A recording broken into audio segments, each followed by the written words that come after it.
Bonjour, dans ce tutoriel, on va voir le logiciel de web SCADA, SCADA-Bear. Donc SCADA-Bear, c'est un logiciel de web SCADA qui permet de faire des applications de SCADA au niveau du web. Donc on peut l'utiliser dans plusieurs domaines d'activité, à savoir le domaine du GTB, GTC, de la domotique. On peut aussi l'utiliser dans les industries lourdes, les industries d'assainissement et autres. Donc SCADA-Bear supporte plusieurs protocoles de communication comme le Modbus série, le Modbus TCP, le DNP3 pour les applications de télémétrie, télégestion. Ça supporte aussi les protocoles et les standards, protocoles et standards OPC. Donc on peut l'utiliser pour faire de la communication avec des serveurs OPC du commerce. Donc le logiciel il est téléchargeable gratuitement. Donc c'est un logiciel open source. Vous pouvez le télécharger à partir de Google, et une fois le téléchargement, vous aurez un dossier au niveau de Program File. À partir de ce dossier, vous cliquez sur bin. Donc là, on entre au niveau du programme, et pour démarrer le serveur, on clique sur Startup. Donc Startup permet de démarrer l'application, le serveur d'application Tomcat Apache.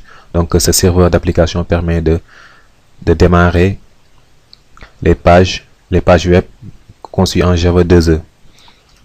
Donc après le démarrage du serveur d'application Apache Tomcat, donc on pourra entrer dans l'interface. Donc au niveau de l'interface, donc là c'est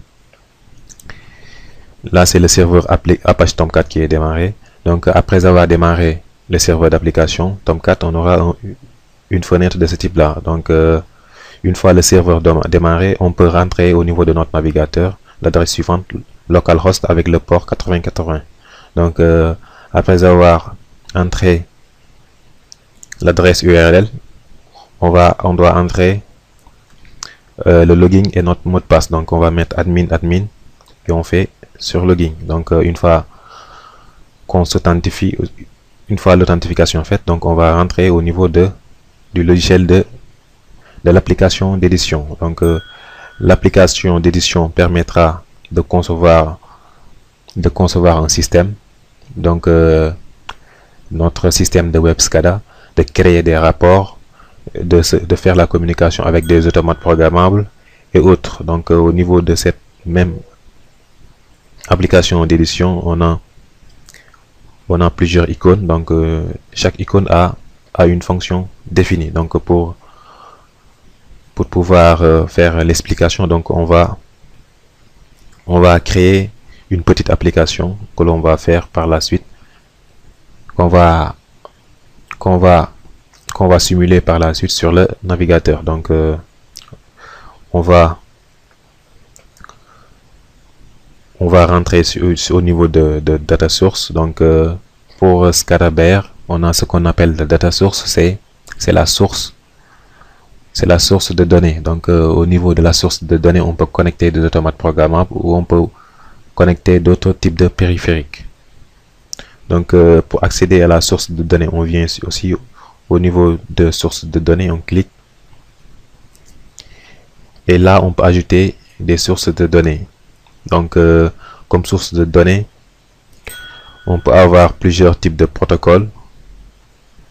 On peut choisir plusieurs types de protocoles comme le BACnet, le DNP3, le Galil, DMC, SNMP et plusieurs types d'autres protocoles.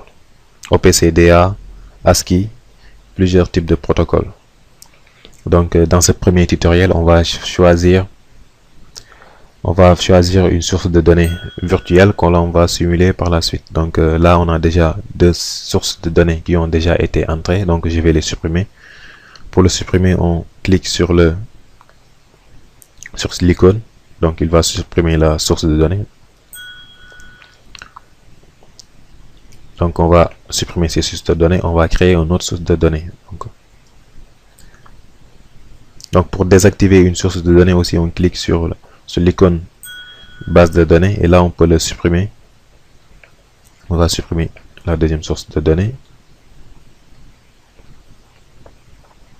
Donc là il est en train d'être supprimé. Donc là on a les différents alarmes qui se que l'on peut rencontrer au niveau de l'exécution de l'application.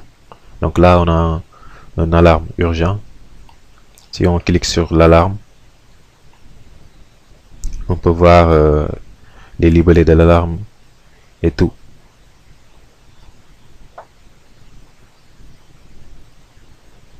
Donc on va revenir sur là au niveau de la source de données.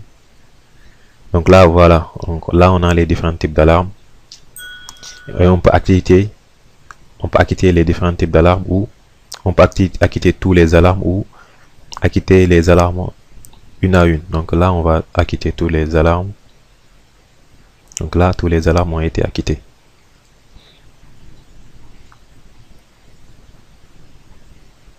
Donc maintenant qu'est-ce qu'on va faire? On va aller au niveau de la source de données. On va créer une nouvelle source de données virtuelle.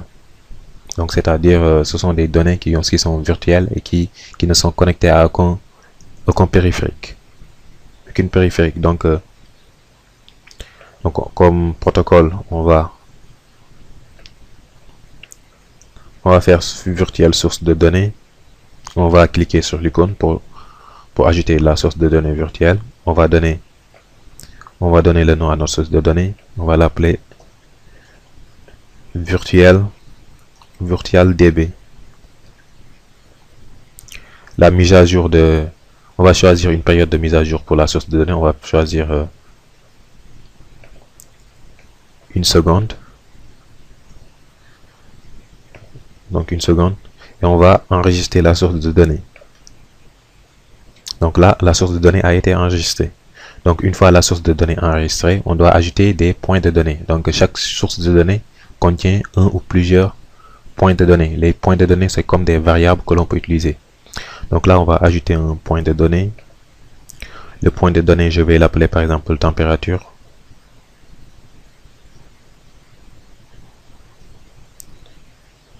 Et chaque point de données peut avoir plusieurs types de formats. On peut avoir des formats binaires, multistate, numérique, alphanumérique. Pour ce cas-là, on va choisir numérique parce que on veut une température de type numérique. Et là, puisque c'est une source de données virtuelle, on va choisir une source, un mode de génération aléatoire. Donc pour choisir ça, on fait type aléatoire et on va choisir les bornes minimum. On va choisir 0 et maximum, on va choisir par exemple 20. Start value, c'est là où on veut que la génération commence. Donc on va mettre 0 et là on ajoute la source de données, le point de données. Donc là le point de données a été ajouté. Donc là on a température. On va ajouter un autre point de données. Donc on clique sur l'icône là et on va mettre par exemple pression. On va faire la même chose, numérique. Le type, on va choisir change type, on va choisir aléatoire. Et minimum, on va mettre pour ce cas là on va mettre par exemple 10. Le maximum, on va mettre par exemple 50. Et start value, on va mettre 15. Non, on va mettre oui, on va mettre 15 par exemple. Et là on peut valider. On va choisir température, pression, vitesse par exemple. On va choisir vitesse. Même chose, numérique, aléatoire, maximum, minimum on va mettre 20, maximum on va mettre 60, start value on va mettre 30 et on ajoute. Donc après avoir ajouté les sources, les points de données qui nous intéressent, on va les activer. Pour activer les points de données, on clique sur l'icône là rouge, on clique, donc là il est activé, on les active une à une. Donc après avoir activé les points de données, il faut activer la source de données. Donc on clique sur ce bouton là. Donc là la source de données a été activée. Donc là on a activé la source de données et on a activé aussi les points de données. Donc après avoir fait ça, on revient au niveau de la liste de surveillance. Donc au niveau de la liste de surveillance, on peut monitorer toutes les variables qui nous intéressent. Donc là, par exemple, on va monitorer les variables pression, température et vitesse. Donc on revient sur liste de surveillance.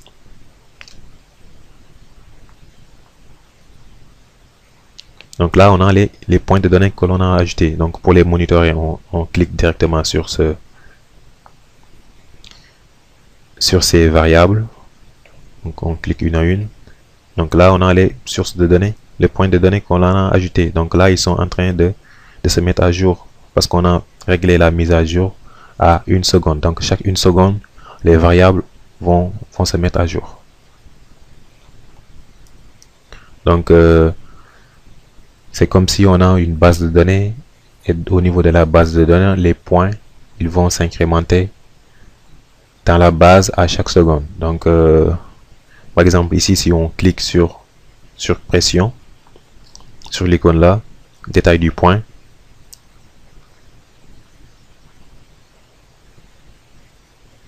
donc là on a les points de données qui se sont incrémentés depuis le début. Donc là on a l'historique.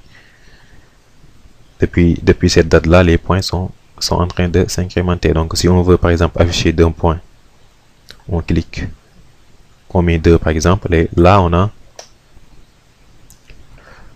2 points. Donc là aussi on peut voir le graphique des différents changements de notre variable. Donc là on peut choisir les dates qui nous intéressent pour voir les mises à jour. Par exemple, on peut choisir la date de départ et la date de fin. Donc là on va revenir sur liste de surveillance. Et là on peut voir les différentes variables qui sont en train de se mettre à jour. Donc après avoir ajouté les 3 points de données, on peut faire ce qu'on appelle la visualisation dynamique au niveau de l'icône vue graphique. Donc au niveau de l'icône vue graphique, on peut créer une nouvelle vue. Donc pour créer une nouvelle vue, on peut venir par exemple, on peut cliquer par exemple sur nouvelle vue. Et on va nommer la nouvelle vue. On va l'appeler par exemple vue test. On peut choisir une image de fond comme l'arrière-plan pour arrière-plan. Donc on charge l'image qui nous intéresse, mais pour cet exemple on va pas choisir d'image d'arrière-plan. Et après avoir ajouté la vue, donc on doit l'enregistrer. Donc là on a la vue. Donc dans la vue on peut ajouter par exemple des composants graphiques. Donc pour cet exemple, par exemple, on va choisir un composant graphique GIF analogique. On clique sur ajouter un composant à la vue. On va ajouter un nouvel composant pour voir la supervision. Donc une fois l'ajout du composant fait, on clique sur le premier icône et on choisit le point qui nous intéresse. On va choisir par exemple VirtualDB, c'est la database, c'est la source de données, et puis la pression. Et on enregistre. Donc après avoir choisi notre variable, donc si on peut regarder par exemple là, la valeur est en train de se mettre à jour. Aussi on a la date de la mise à jour qui est affichée aussi. Donc là on va affecter à notre variable une image. Donc par exemple on va choisir le thermomètre,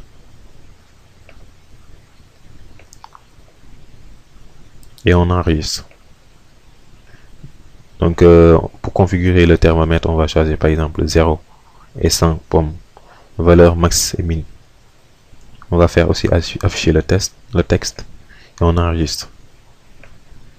Donc là, on a les différentes valeurs qui se mettent à jour. Donc on peut faire de même pour plusieurs autres types. Pour les autres types de variables comme la pression, comme la température et la vitesse. Donc on peut faire la même chose. On peut aussi ajouter d'autres types d'éléments graphiques, comme des éléments graphiques les éléments graphiques GIF dynamique. On va ajouter un GIF dynamique. On affecte un point de données. On va choisir pour ce cas-là température. On enregistre. Max, min, max, on va mettre 0,100. Afficher le texte.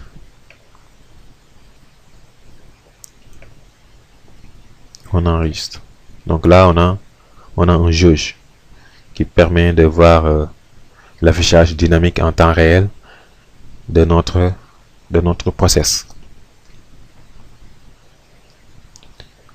On peut aussi choisir des valeurs booléennes. Donc pour faire si on a par exemple des variables booléennes.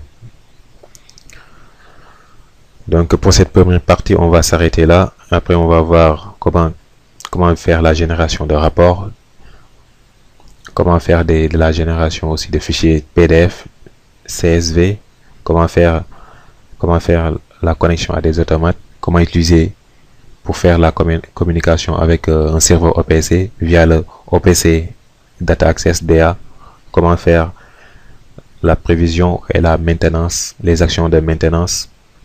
Donc ça, ce sera pour les autres tutoriels. Merci.